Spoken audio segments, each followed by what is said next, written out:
on Arkansas Crime Watch. It makes me really upset because, people have spent hours on hours, every week on painting these things. Vandals tag Art Alley. The crime all caught on camera. A sex trafficking lawsuit. It is happening, and if we see something, we need to say something. Hotel employees accused of ignoring screams for help after women are kidnapped, beaten, and forced to have sex. Sentenced to 80 years, an elder with the Jehovah's Witness Church learns his fate. Through 75 counties and hundreds of investigations, from the most violent crimes to petty infractions. This is Arkansas Crime Watch with Kevin Kelly. Good evening and thanks for watching Arkansas Crime Watch on Fox16.com. I'm Kevin Kelly. We begin tonight with a lawsuit filed against a Little Rock hotel owner accused of looking the other way as sex trafficking allegedly happened on the top floor of the former business. The woman who filed the lawsuit claims she was sold for sex hundreds of times. And as Susan L. Corey reports, the lawsuit could be a bombshell and result in a landmark case for the state. It really does happen. The top floor of this Little Rock hotel is where a woman claims she was forced to stay and in just a few months sold for sex hundreds of times. That happened 5 years ago, but went unreported until a recent lawsuit. It is happening, and if we see something, we need to say something. It's a tragic story Casonia Vincent has heard before working with sex trafficking victims.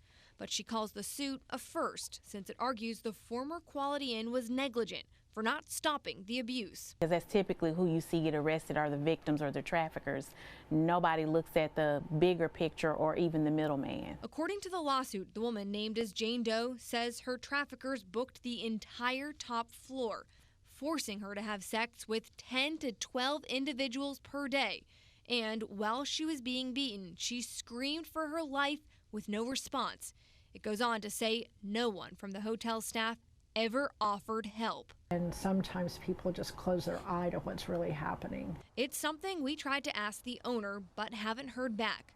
No guests are checking in since the hotel was bought and closed for renovations. But advocates say that Jane Doe could be the voice to help stop another hotel from being used for trafficking. They know that someone's going to come after them and shut those operations down. Joining me now are the attorneys who filed the suit, Lauren Manat and Meredith Moore with Rainwater Holt and Sexton. Thank you so much for joining us. Thanks for having us. I'm still trying to grasp this lawsuit. I just can't fathom that this actually happened. Can you give us a brief update? And let's start with you. How did this first come to light? How did we catch wind of this? Because it happened 5 years ago. Right. So we've been hearing from other attorneys around the country that this type of behavior is occurring, and they've had some success going after hotel owners and kind of targeting the venue that's allowing the sex trafficking to occur. So we started realizing that may be happening in Arkansas and looking into it and investigating it, and it's taken us over a year to get to where we are today, but we're hopeful that this is the first step in instilling some change here in Arkansas. Yeah, we'll talk about that in a minute. Meredith, maybe you could shed some light on how we were able to find these victims, these survivors, and how you were able to gain their trust. So I think that has been probably one of the more time-consuming things, is that these are, the plaintiff here and any future plaintiff in this type of case, these are victims of sexual abuse, physical abuse, and so trauma is something that they deal with regularly, and that takes a while for them to kind of get to a point where they can talk about what they went through and sort of the abuse that they were dealing with on a regular basis. And so building trust with our plaintiff has been, a big part of all of this. As far as, her being willing to be the one to sort of be the plaintiff in this case, she's just a very strong individual, and she has, it's been several years since this abuse was happening to her, and she has really taken charge of her life, and she is determined not only to make her life something that she is proud of, but also to hopefully create some sort of change in this world of human trafficking as well. How many victims, survivors are we talking about here? We know Jane Doe came forward, thank goodness for that, but how big of an operation was this? Do we know? Oh, I mean, we have visited with several victims. This is the first Jane Doe lawsuit that we've been able to file, but I mean, I would say there are hundreds of victims just within Central Arkansas. Really? Some might question why they weren't able to escape. Was that ever an option, at least for Jane Doe? No, I mean, these, something that we're really trying to destigmatize human trafficking. This is not prostitution. These women are true victims. They are often kidnapped. They are influenced into this lifestyle, and they are being held against their will. They are, drugs are introduced into their life and they become addicted to drugs. They are not getting any of this money that the customers are paying the traffickers, and they are beaten if they don't do what they're told by their traffickers. So, these people, this is not a choice. This is something that they are forced into, and is a huge problem. I want to talk about the traffickers. Are they on the radar? Are they are people going after them now as a result of this lawsuit? So, hopefully, yes. We are civil attorneys, and so we're trying to do our part on the civil side, but we are very hopeful and optimistic that on the criminal side that there's going to be some prosecution against the actual traffickers as well. In terms of the hotel owner, was he or she a part of this operation? Were they getting paid? Did they know this was going on? I mean, how do they work into this? So we don't have direct evidence of the owner actually taking money from the traffickers directly, anything like that at this point. Now, discovery is ongoing, so that may be something that we find out. What we do know is that based on all of the circumstantial evidence that we have and that we've been told from numerous witnesses and our plaintiff, they certainly had every reason to know that this was going on under their roof. Let's talk about the bigger picture in terms of your lawsuit. It's the first of its kind in Arkansas, claiming civil liability against a hotel for sex trafficking. Correct. Is this going to be a difficult case? Yes. How so? We're not naive to the fact that this is going to be a challenge. How so? It's any type of sexual offense is very intimate, right? It's not going to be something that's caught on camera in the rooms, things like that. So we're not going to have that hard evidence, but we are hoping with the facts that we know and the facts that we can prove that there's enough circumstantial evidence to prove knowledge or that they should have known. So in civil's a little bit different than criminal in that we don't have to prove intent, we only have to prove negligence. And so we are not naive that there are going to be obstacles, but we are very optimistic that with the plaintiff we have and the facts that we know in this case, that this is the best first step. There's also no precedent, am I correct in that? That's right. This is a totally new case in Arkansas, and it's pretty new across the country. Across the country, yeah. There are only a few states that have filed this type of lawsuit before, and the majority of them have not even reached resolution yet. So we know we're in for an uphill battle. To sort of tag off of what Lauren said, having done domestic violence and sex crimes as a prosecutor, those are difficult cases, exactly like what Lauren said. I mean, these are not bank robberies that are on video. This is behind closed doors in a very intimate setting. It's also something that's not talked about openly, and people are afraid to talk about this kind of crime. And so it makes it really difficult for purposes of, criminal prosecution, but the same goes for us on the civil side of things. Our burden is much less. The preponderance of the evidence burden is not the same criminal beyond a reasonable doubt standard, but we're certainly going to face our fair share of obstacles in beating the law here. One final question. What could this case ultimately do in terms of policy change to where hotels might be held more accountable for if you see something, say something. Right. That is our ultimate goal. That we would consider that success coming out of this lawsuit, even if we don't find success in the civil system itself. But hotels need to be aware that they have a duty to maintain a safe environment for their patrons. and that you can't just bury your head in the sand. That's not going to be allowed here in Arkansas any longer. That is our goal. That is why we're pushing forward with this case. And if we learn of more, we intend to push forward with more cases as well. So, well, we wish you the best of luck. Of course, we'll be following this very closely on Arkansas Crime Watch, but we do appreciate your time. Thank you for joining us. Thanks for having us. Moving on, a leader in a Cleburne County church sent to jail for 80 years for molesting children. Roderick Watkins received the maximum penalty on 4 counts of sexual assault last week.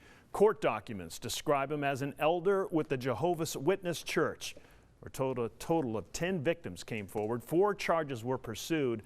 Some of the allegations dating back to 1992, according to the sheriff. I think for somebody who's involved in behavior like this, the message should be, when you get caught, not if you get caught, but when you get caught, it's going to be taken seriously because it's wrong. It's unclear whether the Jehovah's Witness Church knew of the allegations before the sheriff's office investigation. One of the victims claims to have told the church, and nothing was done, according to court documents. Hot Springs police arrest a man accused of raping a juvenile. Tony Caver was arrested earlier this week and is now being held at the Garland County Detention Center on $500,000 bond. That victim interviewed at the Cooper Anthony Mercy Child Advocacy Center back in October, telling authorities Caver had sexual intercourse with her more than 100 times over the years. The victim also telling investigators he told her he was a pedophile and that he can't help who he likes. Caught on camera, 6 vandals spray painting Art Alley in Searcy last weekend. There's the evidence. Business owners who've invested into Art Alley say the vandalism is a slap in the face to artists who've spent hours making that space something spectacular. Caitlin Reardon has reaction from business owners and police. This is not Graffiti Alley, it's Art Alley. Suzanne Rayford owns Daisy's Lunchbox, whose back entrance lets out onto Searcy's colorful Art Alley. Because this is the work of Kelly Van Hook. Over the weekend, she found out Art Alley was vandalized. It makes me really upset because, you know, people have spent hours on hours, you know, every week on painting these things. Searcy police immediately began to investigate. There are very good cameras in that area.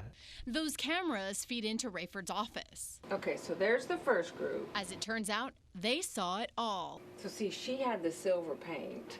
First, a pair spray paints a section right across from the back of Rayford's restaurant, close to midnight according to surveillance footage. This was one of the ones that was done. That was just an orange spot ready for somebody to paint over. Next, 4 more people do even more damage around 2 in the morning. After studying the footage, Rayford knows their every move. Because they paint Aladdin at 2:06. Police estimate the damage at about $1,000. Think Art Project, the organization behind Art Alley, posted on Facebook giving the perpetrators a chance to come forward without pressing charges. But Rayford doesn't think they should get off so easily. If there's no punishment involved, it's going to set a standard for the next group of kids that want to come in and vandalize. That nothing's going to happen, so let's just go vandalize. At last check, police say 3 of the suspects turned themselves in to the Think Art Project organization. The other 3 are still being sought. So far, no one has officially been charged.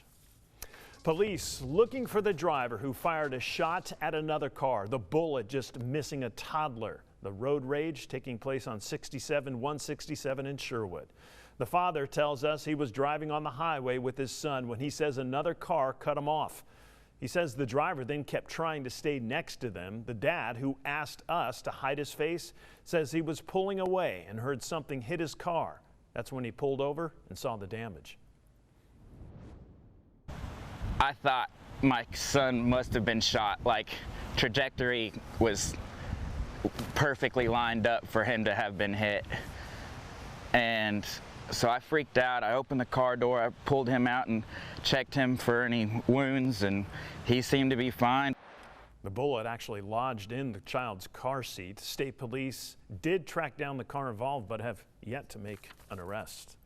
Little Rock police need your help tonight with 2 unsolved homicides. On January 29th of 2018, 17-year-old Christopher Arnold was found dead near 1100 East Roosevelt Road. No person of interest has been developed as a result of the investigation so far. And on September 3rd of this year, police responded to 13th and Arch at around 9 p.m. and found Clinton Burrell Jr. inside a vehicle suffering from a gunshot wound. He was later pronounced dead. There is a $10,000 reward available for information leading to an arrest and conviction in either of these cases. If you know anything, please contact the Little Rock Police. Keep in mind, you can remain anonymous. Pine Bluff police make an arrest in connection with the murder of Angel Don Sebring. 43-year-old Daniel Jones, the man you see here, was taken into custody just before 10:30 Monday night and was being held in the Dub Brazel Adult Detention Center on a charge of first-degree murder. The body of Sebring was found last Thursday morning near the Martha Mitchell overpass. This is the city's 24th homicide of the year. In tonight's Crime Tracker report, police actively searching for an armed robber who tried to rob a fast food restaurant. Listen to this one. The crime taking place Monday morning at the McDonald's on Cantrell. Police say the man wearing a ski mask climbed through the drive-through window and ordered the employee at gunpoint to unlock the safe.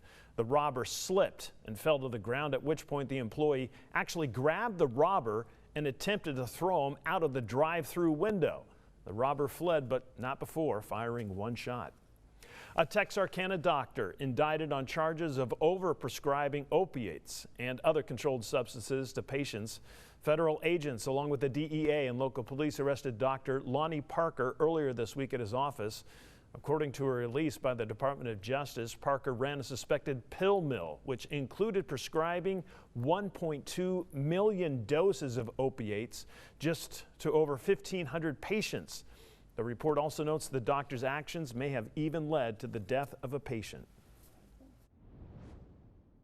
The complaints also stated that Dr. Parker overprescribed to his patients, that he was only accepting cash payments, and that he was prescribing multiple prescriptions of hydrocodone and oxycodone to multiple patients in Arkansas, Louisiana, and Texas. The investigation into Dr. Parker had been ongoing since last year. Cold Case Watch, a body exhumed earlier this week from a Benton County cold case dating back to 1981. Detectives with the Benton County Sheriff's Office received the order to exhume the remains of a John Doe from the Bentonville Cemetery, which will be sent to the state crime lab in an effort to obtain a DNA sample. That sample will then be sent to Parabon Labs in hopes of obtaining a facial recognition profile, which will be used to identify the body. Tonight's Mug of the Week goes to Terry Joe Grist, who doesn't seem to mind that he's back in jail for the 10th time since 2015. This time he was booked into the Pulaski County Jail for maintaining a drug premise near a drug-free zone and possession of drug paraphernalia to manufacture meth.